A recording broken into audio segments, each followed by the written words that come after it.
Motocross Valvoline de Montréal au réseau TVA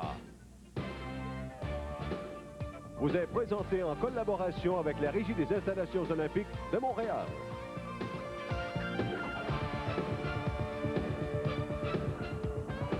Mesdames et messieurs, bon après-midi. Jean-Paul Chartrand en compagnie de Claude Léonard. Nous sommes au Stade olympique pour la présentation de la 19e édition du Motocross Valvoline. Claude, et encore une fois cette année, on attend beaucoup d'ambiance, d'atmosphère avec ces incroyables coureurs qui vont participer à plusieurs disciplines.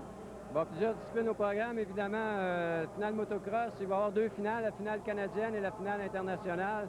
Du niveau canadien, on doit parler de Jean-Sébastien Roy, bien sûr, qui avait gagné l'an dernier, le meilleur pilote au Canada en ce moment. Marco Dubé, le Dauphin, plaque numéro 1 sur sa moto. Il a gagné le championnat national profitant de l'absence de Jean-Sébastien. En autocross, Daniel Gagné, un autre Québécois. Et puis le retour du vainqueur de l'an dernier, Corey Witherill, un Américain. Avec une nouvelle voiture. Une nouvelle voiture, M. Witherill, très agressif.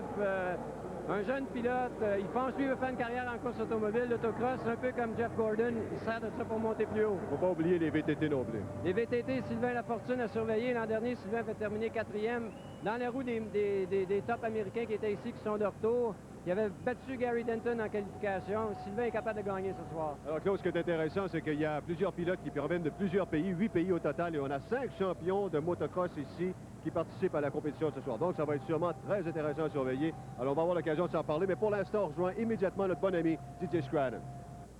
C'est elle qui détermine si on aura un bon ou un excellent spectacle. Elle est d'humeur changeante et parfois difficile à maîtriser. De qui je parle? De la piste. Ici, au Stade olympique, on a transporté 10 000 tonnes de terre à l'aide de 400 camions 10 roues. On a façonné ensuite un circuit à l'aide d'un peu de sable également du côté de la trappe là-bas. On y a amené bien sûr un peu de béton pour façonner ce qu'on appelle le tunnel, et il y a également les murets de protection. Tout ça a été travaillé, maléé pour en arriver à une piste où on va retrouver toutes sortes de sauts qu'on négocie 1, 2 ou 3 à la fois. Et attention, il y a différents calibres et ça se fait de façon sécuritaire, différentes aires d'atterrissage. La première ici, si on veut, pour ceux qui sont moins téméraires. La deuxième, pour ceux qui sont un peu plus audacieux. Et pour les spécialistes des cascades à haute vitesse, la troisième aire d'atterrissage dans la descente là-bas. On restera dans les airs pendant 2 grosses secondes. Et qui sait en plus, on y ajoutera sans doute un peu de spectacle.